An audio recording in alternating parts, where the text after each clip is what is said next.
One of the most exciting and successful Westwood races ever was staged yesterday in beautiful weather to attract thousands of spectators. The Pro Formula Atlantic race was won by Tom Phillips of Portland, who collected $10,000 for the victory. And the top Canadian was Sports Page sponsored Andy Mahood, who finished 11th, and that was worth $1,100. We have more in this feature report. In order to cover a race, the reporter must be fully aware of the track conditions firsthand, and the 5-lap media race helped achieve that aim.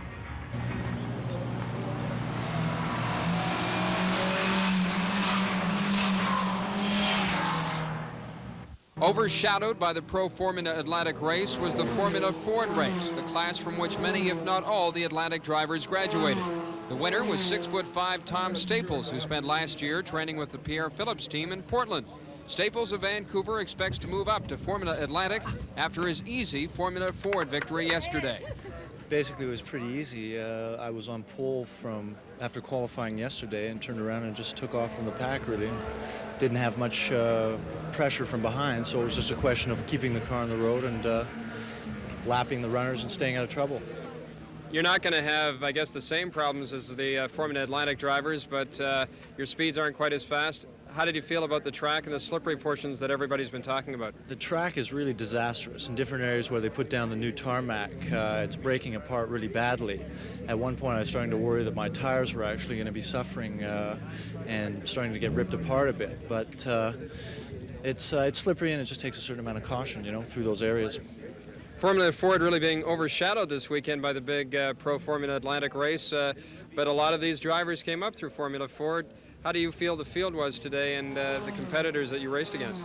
Well, I think a lot of the guys, pretty much everyone involved, is pretty enthusiastic and has aspirations eventually to move up, depending on the amount of ability they have. And which is my sort of intention, is to move into Atlantic or go to Britain and race in Formula 3. But the competition was not maybe as good as I expected, but it was, was still a race. Before the big race, the drivers are thinking about strategy, and it's interesting to compare their pre-race thoughts to their post-race comments. These were the plans heading into the Formula Atlantic race. Yeah, I think our position right now is probably the best going. I don't foresee any problems at all. Everything's worked just fine all weekend. We haven't had to do any major changes at all, and I just hope that it all stays together for us for once. What about the track, the slippery portions? How are you going to handle that differently? Well, I think the key is just going to be on your toes and stay alert. Drive a very careful race, but aggressive at the same time. I think a mistake here could cost the race if a guy makes a mistake. Well, with me, if you're on the front row, their story is to try and lead. There's a lot of guys that don't like to lead. I don't mind, and if I can stick it out front there and hopefully everybody else holds everybody else up and I can have a nice, comfortable race, it's nice. I think, always the secret is that you've got to cross the finish line, and you're not a winner till you cross the finish line. And so we hope we can be across the finish line at the first. There's a lot of guys in there, even though they might be 1 or 2 tenths away from us in qualifying, they're damn good racers, and they're going to be right there at the end too, I'm sure. Well, I really think it's going to be, the problem's going to be finishing. So I'm going to try and play it cool for a little while until I get settled down, and then try and work my way forward. It's a very tight group. It's going to be a very competitive race. Tell us about your experience. You led the Indy 500 for a while, Rookie of the Year. Big experiences for you. Well, obviously the IndyCars is my career. I've been driving IndyCars for the last 2 years now.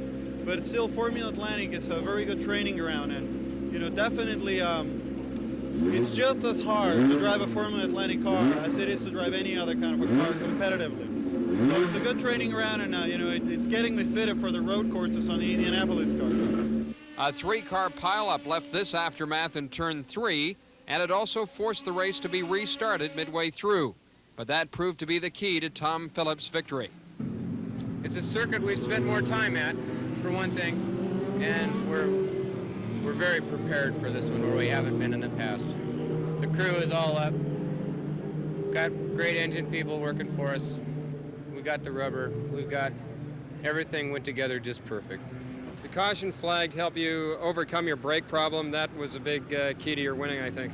The yellow flag was the key. The yellow flag came out right on cue, just like I figured it would. We end with the cars starting to stack up on the track. There's there is no way they can continue the race at racing speeds without putting a pace car out. So I just backed off, hoped for them to gather all up, and then we got the break. You had to do some catching up. Tell us about the skillful amount of driving that went into that. Catching up's my favorite part. I like catching up because it gives you something to shoot for. Any daring passes out there? No, nothing that made you go overboard. No, I didn't want to take the chances if I didn't have to. He had a serious braking problem early in the race, which caused him to lose control of the car in the hairpin, and it was because the rear brakes went away. So in trying to overcome that, why he was able to finally work his way up to about sixth. After that, why he couldn't really make any progress on trying to get up to the front until the caution flag came out. Whereupon that put him right, with them within a second or two. And at that point on, then he had an opportunity to win the race. That hairpin caused you problems. Watched you wipe out there and have problems getting back on the track. Was that your major problem?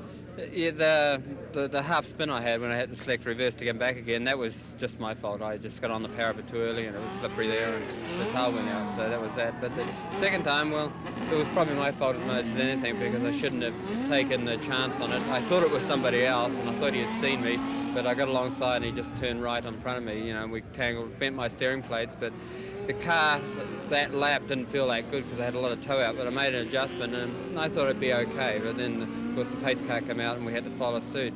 And at the start of the restart, going into the carousel, Dan Marvin dived in on me and we got tangled up, and he was actually on top of me at one stage.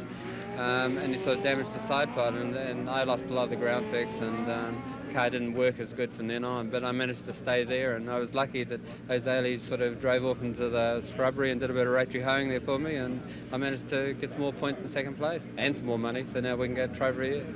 What happened is I fooled myself. I lost my rhythm while I was in the lead, and when I saw Tommy Felix come on, I spun off trying to keep him behind me. How would you compare this to other races you've been in? Well, it was a very exciting race. Definitely, it's on the top of my list. It was a lot of fun. I had a good chance to run. The only unfortunate thing was that, we all spun off because it could have been more fun if we would have had a train of 10 guys just trying to pass each other instead of, well, pass the guy when he's on the grass and then he'll pass you when you're spinning around. But it was still exciting. I asked you earlier about comparing Indy to this. How would you compare Indy driving to this? Well, again, like I say, Indy has a much narrower margin of error. I would have not been able to get away with 100 of the things that I got away here, especially, like spinning. I spun twice, I didn't hurt the car, came back in course and was able to catch up. Well, that doesn't happen in an Indy car. You spin around and you're most likely to bend some. You like the challenge of these kind of tracks as opposed to the ovals? Well, I do. I like both of them. Ovals take a lot of finesse, so that's it's really enjoyable when you have the car working right and you can just finesse it through the corners. In road courses, you have to be very aggressive and really attack the course. So, they're both a lot of fun. And one thing Atlantic has is very tight competition. The top 10 guys, anybody can win. And I think the point standings show that. Andy Mahood, 11th place. Are you happy with it? Yeah, I'm happy because the car's still in one piece, and that's really all we were looking to do this weekend. We didn't go into it with a very big budget, and we probably got half of that back in prize money, so the economics were pretty good. I wasn't particularly, the tires we were running, we've been running all weekend, and they went off about, lost their grip, their adhesion about 5-6 laps into the race. At that point, I was just struggling to finish, and that track was breaking up in all the corners, and the marbles were everywhere. It was just a game of survival, and I was just one of the survivors. Formula Atlantic is considered a stepping stone to either Indy racing or Formula One. And those that raced at Westwood have the dreams of being part of that driving elite.